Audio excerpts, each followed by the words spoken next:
looks like we have a few people on, but if you just joined, I will reintroduce myself. So my name's Stacey, and I'm one of the counselors in the University Counseling Center. I'm the assistant director for clinical operations too. And the Counseling Center is a part of the Student Care Network. So really what I'm going to be sharing about today is about just all of the different services and opportunities and resources that the Student Care Network provides. You'll see my name is not on here, but this presentation has been done by some of my colleagues before too in the Counseling Center. And throughout, if you have questions, feel free to unmute yourself, or you can also type in the chat. All right. Okay, so let me adjust my screen. My video's in the way a little bit. Let's see. Okay. So here are just kind of an overview of the resources that we offer. And can people see my screen just to make sure? Okay. So the Student Care Network, it's kind of like a network of many different offices that all kind of want to help with the well-being of our students. And when we think about well-being, that is, on my end as a therapist, like the mental and emotional side of things, but also the whole person. So you can see here spiritual, social, financial, cultural, just all these different pieces of what makes a student and a person who they are. We really want to provide support for all of those areas, or just as many as you feel like you need support with. Okay, so I'll tell you about the different offices that make up the Student Care Network. So the first is the Office of Student Care Coordination, and you can see that it's located in Rand Hall, which is in kind of Rand is kind of one of the main like central areas of campus. There's a dining hall in there and a lot of different student support offices in there. So that's where it's located. And let me make sure. Okay, yeah, I'll go ahead and tell you a little bit more about each one. So the Office of Student Care Coordination, I think of it as kind of like the central hub, because that's where you would start if you feel like you need some support, and they can really help get you connected to whichever office will best meet your needs. So even if you're interested in therapy, for example, you would start with the Office of Student Care Coordination. And then they would kind of help connect you to our office or, this or the health center or anything like that. But another office in the CARE network is the Center for Student Wellbeing. And so this office, they have a lot of different workshops, different events like meditation and mindfulness events, and just a lot to just help you feel like you are taking care of yourself. You're engaging in self-care, you are using different strategies to manage stress, and yeah, just kind of helping you to learn different ways to care for yourself. So that's another part of the CARE network.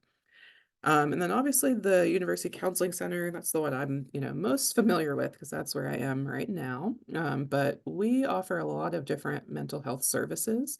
So we have individual therapy, we have group therapy, we have workshops, we have also psychiatrists and nurse practitioners in our office. So we help with any medication needs that are specific to mental health medications.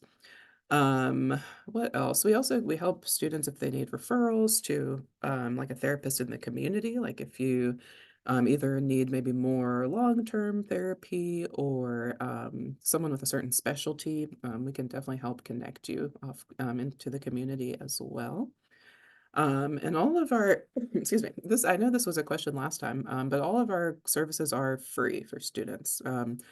Students pay like a health services fee basically, and that covers these services. The only one of our services that would potentially require more financial piece would be if you do start taking medications, you would just pay for the medication, but not to see the provider. So that's our office. We're a little further away from the rest of campus, but not too far. We're just not in the like central area. We're in our own little separate building. And then we have the Student Health Center. And that is kind of more central to campus, and that's where you would go for any kind of medical needs. So you can get like a routine physical. You can go if you are ill and needs to be checked on and need medications, things like that.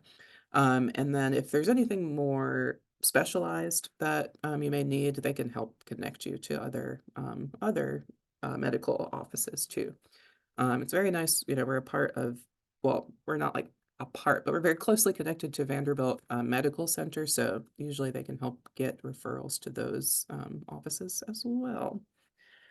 And then lastly is the academic life coach, which is specific for the graduate school. So that is just another service where, and I actually forgot to mention this about the Center for Student Wellbeing, but both of these offices have like coaching as well. So there's like the more academic coaching, but there's also like wellness coaching, just helping with like study strategies and time management, things like that as well. So a lot of really, really helpful services. All right.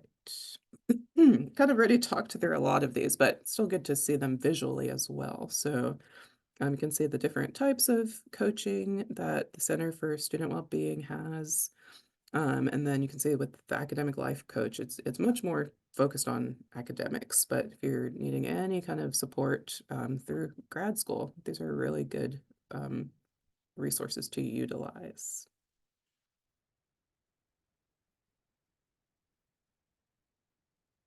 Okay, and here's just some of the groups that are offered throughout the Student Care Network. So there are, for example, if you're, doing a lot of writing, which is common in grad school, there are some writers accountability groups, just to kind of, again, you might be writing completely different things, but just to have someone to kind of help keep you on track and accountable and just feel like you're not in it alone. So that's a really great one through the Center for Student Wellbeing. We also have some different groups related to perfectionism, to like your performance in general, trying to fight procrastination, things like that, and just trying to keep momentum and motivation. So, a lot of those, the office I'm in, the University Counseling Center, will like partner with other offices for some of those workshops. And then the academic life coach also has this critical conversation series, because there are a lot of very critical conversations that can happen in grad school, just working with your PIs or your advisors and just trying to kind of, build these communication skills can be very important. So, all right. And I definitely talked about the counseling center resources, but again, it's good to see it visually. And some of these change, especially the groups and workshops. We sometimes, rotate different ones in and out just based on the needs that we are seeing. But a couple services I didn't mention would be we have drop-in consultation. So usually a few times throughout the week, we will have one or two counselors kind of dispersed somewhere else in campus. Because, like I was saying before, we are a little bit removed from campus, so try to be more visible in certain areas. For example, I think tomorrow, one of our counselors on Tuesdays is in that Rand building that I was talking about, Surratt, that building where the main dining hall is, and just has like a private room there to just, if anyone has quick questions for a therapist or just kind of needs to know, like, you know, this is my concern. Should I maybe pursue more ongoing therapy? Should I, what resources should I be looking into with the counseling center? That's just a good quick place to get some support where you don't have to have an appointment or anything like that. And we also have those drop-ins in some of our identity-based offices as well, like the Black Cultural Center and like the Casey Potter Center, things like that. And then the other service I didn't mention is urgent care. So we Monday through Friday from 10 to 4, we have counselors in the building who are kind of just available for like anything that feels like a crisis or an emergency where you really need to speak with someone. Maybe you're, having concerns about your safety and just your mental health, and you don't have an appointment, but you need to speak with someone. that is a great reason to come to our center for an urgent care appointment. And then even after hours, even if it's outside of Monday through Friday, you can call our number and you can speak with someone that way 24/7 as well. But yes, on the right side, you'll just see some examples of different groups we offer. Um, and like I said, they kind of changed throughout the semesters, but some that are pretty consistent, I would say, is the graduate and professional student process group. That one has been running, for many, many years. So I think, it's just very helpful for grad students to have just a space to really get support. Again, even if you're in a different program and your experience is not exactly the same, there are some common experiences that grad students have. So, and then the anxiety toolkit is another, I would say, pretty frequent, consistent workshop. And that we usually offer a few times a month. And it's just like a 3-week workshop just to kind of gain more coping skills for anxiety and stress and just learn more strategies in general. So those are some examples. Okay, and then we just want to talk about, excuse me, a few things to consider as you are, preparing to make the transition into grad student life. So just some things that are very common to experience, but it's helpful to just start kind of thinking about this and just kind of preparing for this. So the biggest thing is, it will be an adjustment, regardless of kind of what you're doing now or where you are now. Just being in a new location and starting something new, it takes time to adjust and just kind of feel like, where you're going and, kind of know what you need. So if you feel, some stress or some overwhelm during that adjustment period, it's very, very normal. And we have, as I've shared, we have a lot of offices that can support you with that, but also just know, especially in the first couple months, it's very normal and it might kind of resolve itself naturally as well. But yeah, this, you can see that you will probably have multiple roles. You'll be a student, but also doing things on a more like collegial level. You might also be working. So there's just a lot of different things you're juggling in graduate school. And then you may feel a lot of stress and at times burnout because you are working really hard for like long periods of time. And so just knowing that, again, those are, we want to try to avoid burnout. So reaching out when you're starting to notice the stress or starting to feel like, I'm maybe not feeling like I'm at 100%, feeling more like 50%, 60%, those are times to go ahead and reach out to our different offices for support. Excuse me. And then, you can see that at any stage in life, but definitely in grad school, this can come up just thinking about all these different intersecting identities that you may hold and just kind of, how that impacts you as you're moving through the world as a graduate student. So these are just some examples of different intersecting identities, but there's definitely many more they could be kind of, wrestling with or just navigating in general. And sometimes they're, again, kind of sometimes based on your identities or just your history or where you're from, there can be a lot of stigma related to seeking support. So we know it can feel very hard to do, and you can feel maybe very against kind of what you are used to. But hopefully, if you can push yourself to reach out, you will see the benefits. Because yeah, this is a lot for anyone to do on their own or without some support. And that's why we have all of these resources. So, okay. And these are just, again, some other concerns that may come up. There's, COVID is still, something that has impacted all of us. A lot of things that have been going on since 2020, will still be, they don't completely go away. So again, if any of these things feel like they're impacting you, these are also reasons to reach out. Especially, for these specifically, I would probably recommend the counseling center, which again, you would kind of go through either an urgent care appointment or through the Office of Student Care Coordination. So okay, and then just a few stress management tips that we wanted to share. So, especially from the start of being in the program and being on campus, just trying to find some community, just trying to find people that you feel comfortable with, feel like you can be yourself with. That's really important. Also, just going ahead and creating self-care routines can be very helpful because I think a lot of times we realize when maybe we see the effects of not having the routine and we kind of see when our battery is really on empty. But if we can try to just go ahead and start implementing some strategies that can kind of keep us from getting too empty. So it could be, just having a routine of walking outside a certain amount of time each day, just getting, sometimes in grad school it can be kind of cooped up in, you're in a lab or in an office, but trying to kind of move your body, get some fresh air, and just make it like almost just like you could even put it in your calendar. It's like, this is what I do, at this time.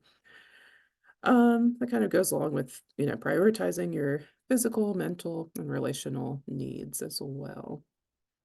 Um, and then also, as far as kind of responding when you do see maybe something feels off, trying to reach out, trying to ask for help, trying to remind yourself that your feelings are very valid and very, very understandable.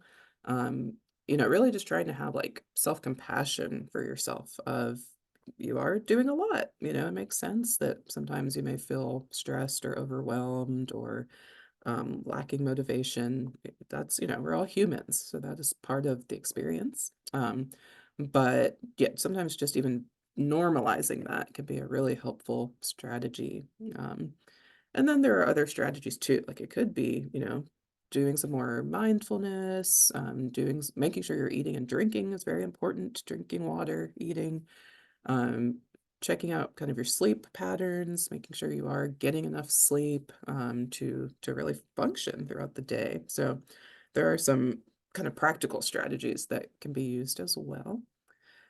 And then sometimes kind of once we get through the really stressful time, it's very easy to just like move forward and not really like reflect on what you've kind of been through. But that is another strategy, is just almost you know, kind of appreciating all the work you've done or how you've gotten through a difficult situation.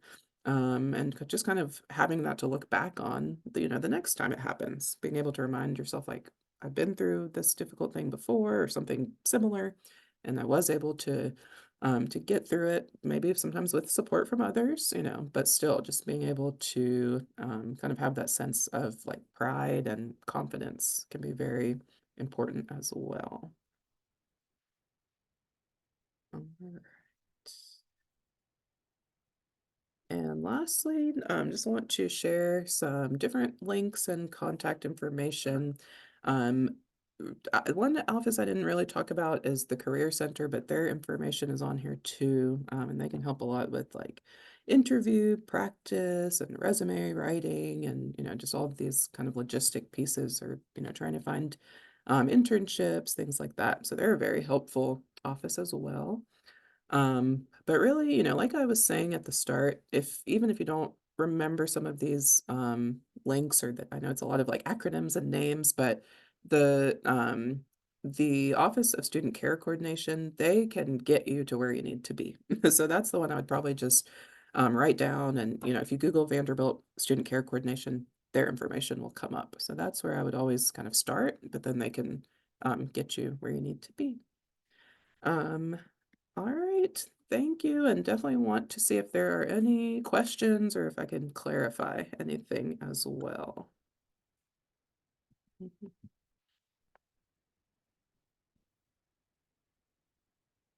Mhm. Well, I'll share a little more just in case, or I'll keep sharing. All right. Well, if not, thank you for letting me just share. I know it's, a lot of information at once. So if you ever have questions, feel free to reach out. Um, the Office of Care Coordination is a great starting point, but you can definitely email me too if you can remember my long last name. That's my email is just Stacey and apiapoku at vanderbilt.edu. So But wishing you all the best, starting, graduate school, and just don't forget, we have a lot of different resources that we want to provide. And it's never like a burden to us for you using them. That's why we're here. So we really want you to use them and just thrive. So, all right. Hope you have a good rest of your day. And I just wanted to thank you again, Stacey, for taking the time Yeah, to talk to us. no problem. Happy to do it. And yeah, I'm glad that I could share. So you have a visual as well. So I know I'm a visual learner. So I always need, it helps me like take notes and things. So but thank you. Oh, you're welcome. And I will hopefully see you all again. All right, Bye. bye.